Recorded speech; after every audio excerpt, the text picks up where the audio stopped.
తప్పనిసరి పరిస్థితుల్లో పరిష్కారమే లేనప్పుడు అత్యవసరమైతేనే చేసేది యుద్ధం. ఇదంతా ఒకప్పుడు. ఇప్పుడు సీన్ మొత్తం మారింది. ప్రెస్టేజ్ కోసం కొన్ని దేశాలు, ఉనికి కోసం మరికొన్ని కంట్రీస్, ఏళ్ల నాటి పగ కోసం ఇంకొన్ని దేశాలు యుద్ధ భూమిలోకి దిగుతూనే ఉన్నాయి. ఒక్కరోజు 2 రోజులు కాదు, కొన్ని నెలలుగా, ఏళ్లుగా మిడిల్ ఈస్ట్ రావణ కాష్టంలాగా రగులుతూనే ఉంది. ఓవైపు ఇజ్రాయెల్ పాలస్తీనా వార్, తర్వాత ఇజ్రాయెల్ హమాస్ యుద్ధం. ఇది ఇంతటితోనే ముగిసేలా లేదు.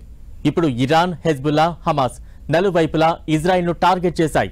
ఇది చాలదన్నట్లుగా ఇజ్రాయెల్కు సపోర్ట్గా అగ్రరాజ్యం అమెరికా రంగంలోకి దిగుతోంది.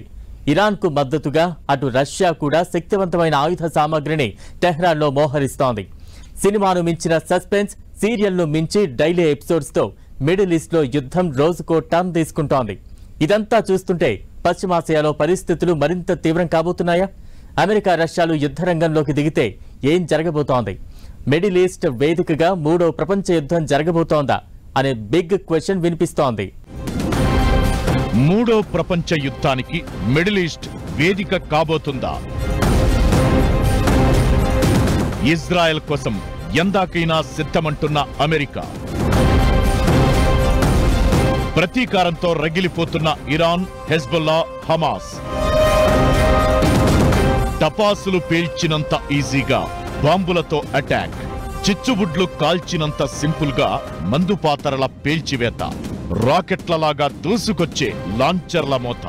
ఇన్నాళ్లుగా ఇది పశ్చిమాసియా దేశాల్లో కామన్ అయిపోయింది. గతేడాది నుంచి జరుగుతున్న ఇజ్రాయెల్ పాలస్తీనా వార్ కొత్త టర్న్ తీసుకుంటోంది. పాలస్తీనా తరపున హమాస్ రంగంలోకి దిగి కాల్పుల మోతతో దొంగ దెబ్బతీస్తూ ఇజ్రాయెల్ కు కంటి మీద కునుకు లేకుండా చేసింది. ఇజ్రాయెల్ హమాస్ ను టార్గెట్ చేసి టాప్ లీడర్లను ఖతం చేస్తుండటంతో ఇప్పుడు ఇరాన్, హెజ్బుల్లా అటాక్స్ చేస్తున్నాయి. ఇజ్రాయెల్ కు మద్దతుగా అమెరికా డైరెక్ట్ గా ఫీల్డ్ లోకి దిగుతోంది. దీంతో మిడిల్ ఈస్ట్ లో యుద్ధం మరింత తీవ్రమయ్యే ప్రమాదముంది. హమాస్ మిలిటెంట్ల దాడులతో ఉక్కిరిబిక్కిరైన ఇజ్రాయెల్ మొసాద్ ను రంగంలోకి దించింది. హమాస్ టాప్ లీడర్లు హనియా డైఫ్లను ఖతం చేసింది. హనియాను ఇరాన్ రాజధాని టెహ్రాన్ లో చంపడంపై ఇరాన్ ఆగ్రహంతో ఊగిపోతోంది. తమ భూభాగంలో ఉన్న హనియాను తమ దేశానికి చెందిన పౌరులను సీక్రెట్ ఏజెంట్లుగా ఉపయోగించి కోవట్ ఆపరేషన్ చేయడంపై రగిలిపోతోంది. ఇప్పటికే ఇజ్రాయెల్ పై దాడులు తప్పవని హెచ్చరించిన ఇరాన్ ఏ సమయంలోనైనా అటాక్స్ చేసేందుకు రెడీ అయింది. ఈ ఏడాది ఏప్రిల్లోనే ఇజ్రాయెల్ పై మెరుపు దాడులు చేసింది ఇరాన్. ఇప్పుడు ఇరాన్, ఇజ్రాయెల్ మధ్య వార్ జరిగితే పరిస్థితి ఎటువైపు దారి తీస్తుందోనన్న ఆందోళనలు ఉన్నాయి. తమ కీలక నేతలను చంపిన ఇజ్రాయెల్ పై కౌంటర్ ఆపరేషన్ స్కెచ్లు వేస్తోంది హమాస్. మరోవైపు లెబనాన్ ఉగ్రవాద సంస్థ హెజ్బుల్లా కూడా హమాస్ అగ్రనేత హనియా హత్యకు ప్రతీకారం తీర్చుకునేందుకు ఇప్పటికే ఇజ్రాయెల్ పై దాడులు స్టార్ట్ చేసింది. అటు హమాస్, ఇటు హెజ్బుల్లా ఇరాన్ సహకారంతో రెచ్చిపోయే ప్రమాదముంది. దీంతో ఇజ్రాయెల్ రక్షణ దళం ఐడిఎఫ్ కూడా అలర్ట్ అయింది. ఇజ్రాయెల్ కోసం ఎందాకైనా సిద్ధమంటూ పశ్చిమాసియాకు యుద్ధ నౌకలు, ఫైటర్ జెట్లను పంపిస్తోంది అగ్రరాజ్యం అమెరికా. ఇజ్రాయెల్ టార్గెట్ గా ఇరాన్, హమాస్, హెజ్బుల్లా వ్యూహాలు రచిస్తున్నాయి. భూభాగాల ఆక్రమణ కోసం జరుగుతున్న ఈ పోరులో చావోరేవో తేల్చుకునేందుకు శ్రమిస్తోంది ఇజ్రాయెల్. అయితే హమాస్ టాప్ లీడర్లు ఖతం కావడంతో హెజ్బుల్లా, ఇరాన్ డైరెక్ట్ గా యుద్ధ రంగంలోకి దిగే ప్రమాదముంది. ఇదే జరిగితే మరింత మారణహోమం తప్పేలా లేదు. ఇజ్రాయెల్ కు మద్దతుగా అమెరికా క్షిపణులు ప్రయోగిస్తే ప్రాణ నష్టం ఏ లెవెల్లో ఉంటుందో చెప్పలేం. ఇజ్రాయెల్ దగ్గర ఐరన్ డోమ్లు, అడ్వాన్స్ టెక్నాలజీ డ్రోన్లు ఉన్నాయి. హెజ్బుల్లా దగ్గర 2 లక్షల వరకు రాకెట్లు, మిస్సైల్స్ ఉన్నాయని అంచనా. ఒక్కసారి ఇరాన్, హెజ్బుల్లా అటాక్ స్టార్ట్ చేస్తే ఇజ్రాయెల్ తరపున అమెరికా తన ఫైటర్ జెట్స్ కు పని చెప్పనుంది. అమెరికాతో డైరెక్ట్ యుద్ధంలో దిగితే నష్టపోయేది ఇరాన్ అని ఇరాన్కి బాగా తెలుసు. కనుక ఇరాన్ ప్రస్తుతం ఉన్న పరిస్థితులను చూస్తే ఖచ్చితంగా ఏదో ఒక విధంగా రిప్లై ఇవ్వాలి, ప్రపంచానికి తెలవాలి. ఇరాన్ ఊరుకోదు. ఎందుకంటే వాళ్ళ సెల్ఫ్ ప్రెస్టీజ్, వాళ్ళ ఇమేజ్ ఇన్ మిడిల్ ఈస్ట్ కంట్రీస్లో పోతుంది కాబట్టి ఖచ్చితంగా ఇదవుతుంది. కానీ ప్రస్తుతం ఉన్న పరిస్థితులు నేను అనుకోవడం ఇమీడియట్గా యుద్ధం, ప్రపంచ యుద్ధం స్టార్ట్ అయ్యేది లేదు. ఎస్, ఇరాన్, ఇజ్రాయెల్లో కొంత లిమిటెడ్ వార్ ఏమైనా స్టార్ట్ అవుతానికి ఛాన్సెస్ మాత్రం దే ఆర్ హై. ఇప్పుడు మెజారిటీ దేశాలు ఇజ్రాయెల్ కు మద్దతు తెలుపుతున్నాయి. చైనా పాలస్తీనాకు అనుకూలంగా ఐక్యరాజ్య సమితిలో ఓటేసింది. రష్యా కూడా ఇండైరెక్ట్ గా పాలస్తీనాకు మద్దతు తెలుపుతోంది. హమాస్ ను ఉగ్రవాద సంస్థగా చూడటం లేదు రష్యా.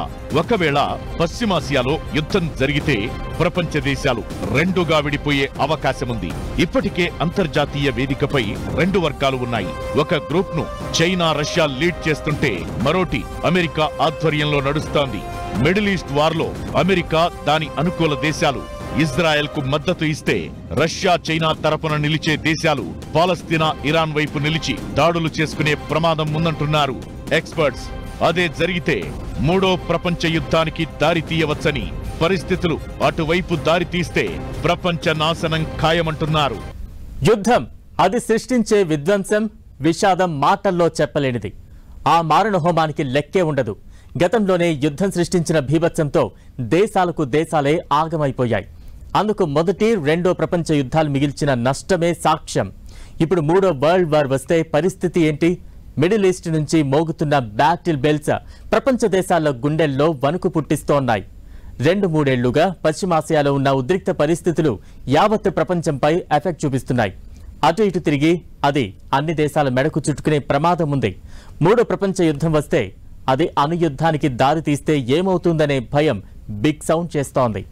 అసలు ఈ యుద్ధానికి, యుగంలో కూడా సమస్య పరిష్కారానికి యుద్ధమే కావాలా? చర్చలు, శాంతి అన్న మాటే లేదా? మిడిల్ ఈస్ట్ లో పరిస్థితులపై ప్రపంచ దేశాల ఆందోళన. పశ్చిమాసియా యుద్ధం అందరి మెడకు చుట్టుకోబోతోందా? ఆధునిక కాలంలో యుద్ధమే సమస్యకు పరిష్కారమా? కొన్ని తరాల భవిష్యత్ను నాశనం చేసే రాక్షస క్రీడే యుద్ధం.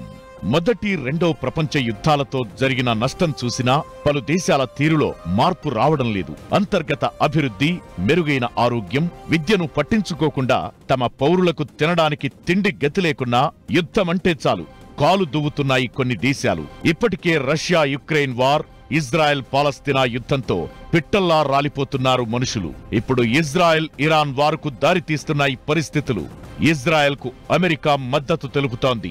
మాట సాయమే కాదు, ఏకంగా యుద్ధ రంగంలో ఇజ్రాయెల్ తరపున పోరాడేందుకు రెడీ అయ్యింది. కొన్ని దేశాల మధ్య ప్రత్యక్ష యుద్ధాలు, మరికొన్ని దేశాల మధ్య పరోక్ష యుద్ధాలు పెరుగుతూనే ఉన్నాయి. కొన్నేండ్ల నుంచి జరుగుతోన్న ఈ ప్రాంతీయ యుద్ధాలు కాస్త మూడో ప్రపంచ యుద్ధంగా మారే ప్రమాదం ఉందంటున్నారు ఇంటర్నేషనల్ ఎక్స్పర్ట్స్. ప్రపంచంలో శక్తివంతమైన రష్యా, అమెరికా, చైనా లాంటి దేశాలు ఆ యుద్ధంలో పాల్గొంటే పరిస్థితి చేయి దాటిపోతుందని ఆందోళన చెందుతున్నారు.